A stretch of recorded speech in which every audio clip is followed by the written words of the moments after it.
Today, we are honored to have a distinguished guest, Professor Jim Duncan from Manitoba, Canada. Jim is the chairman of the World Owl Conference and has been working on the great grey owl for 30 years. He has done substantial work in creating awareness and actual conservation in the Manitoba region in Canada.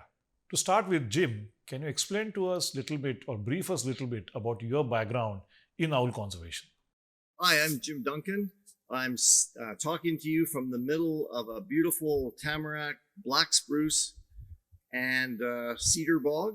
And this is the prime breeding habitat of the great gray owl. So the great gray owl is a species that we've studied for many decades now, and we are getting some really great information on the population changes over time and its ecology. But a bit about my background. I grew up in Eastern Canada, in Quebec, and I had a long time fascination with wildlife and including plants and animals. But eventually my interest started to focus in on birds of prey and later on owls. So what you see here behind me is, again, the tamarack spruce bog. And owls don't make their own nest structures. So one of the things we do when we study them is we put up nest structures for the owls to use. It's more of a research tool rather than a conservation initiative that's necessary for the species. So normally owls use stick nests built by ravens, hawks, and we monitor those structures every year, and we get an idea of how many great gray owls are occupying those nest structures.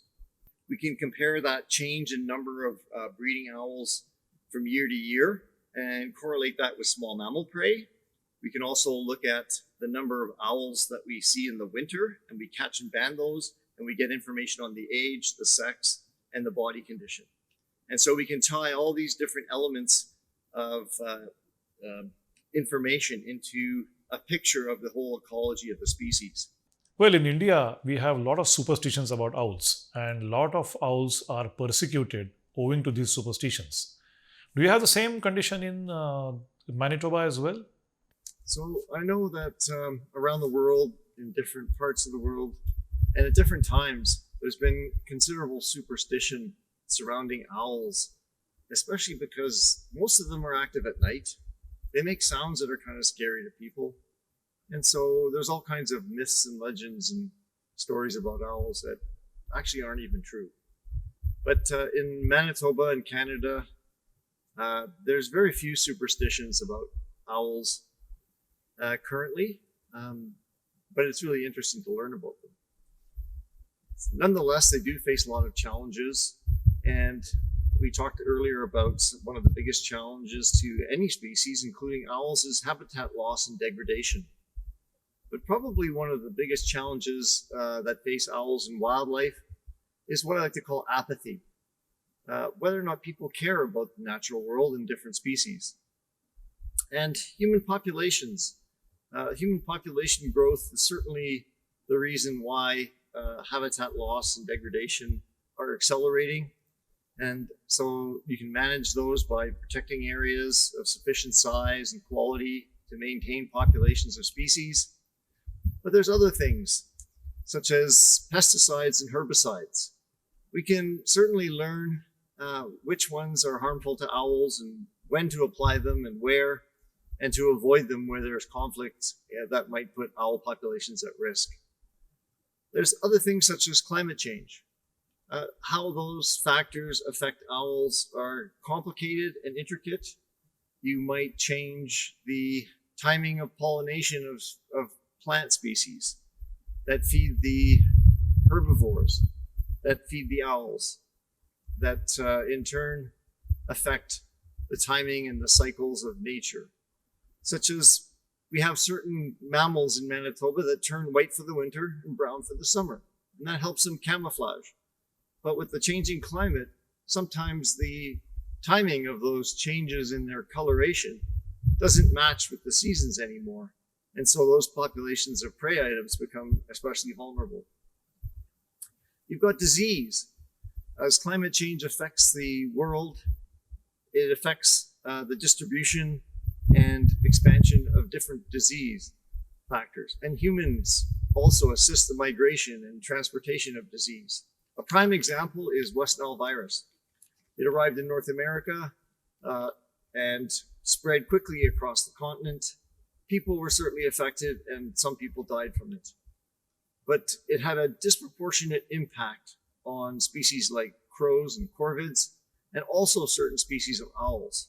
And now coming to the most important part, what do you see the future of the great grey owl as a species and the conservation of the entire owl species that are found in Canada? I think the future depends a lot on people. Human population and the impacts to wildlife and habitat we talked about. But I think in that same human population, that's where the solutions are lying too.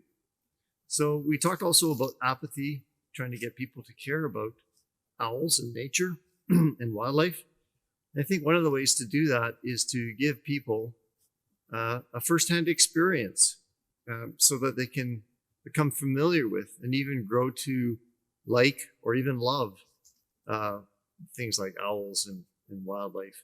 And if you love something, then you tend to want to care and protect it. One thing we did way back in 1991 was we started the Volunteer Nocturnal Owl Survey in Manitoba. And that's where we set up a 10-stop route, and we provided people with the tools that they could learn different owl calls, and then they go out at night and listen for owls and record what they hear and report back. That did a couple of things. One, it got people out of their house or out of their homes and into the areas where owls live. And then they get to hear the owls. And I think that experience really resonated with people because the survey became quite popular. And over 25 years, it actually gathered a heck of a lot of data that scientists couldn't gather. And it was valuable. And we were able actually to track the populations of owls and report on their conservation status. So that was really critical, really important, because as a scientist, if you publish a scientific paper and maybe 25 to 100 people around the world read that paper, that's success. But research alone will not help save things like owls. You actually need to get people to care about them. And so that's probably the best thing we can do in addition to research is to create opportunities for people to participate. And now with our smartphones and digital technology, there are many apps that can engage school kids, young people, old people.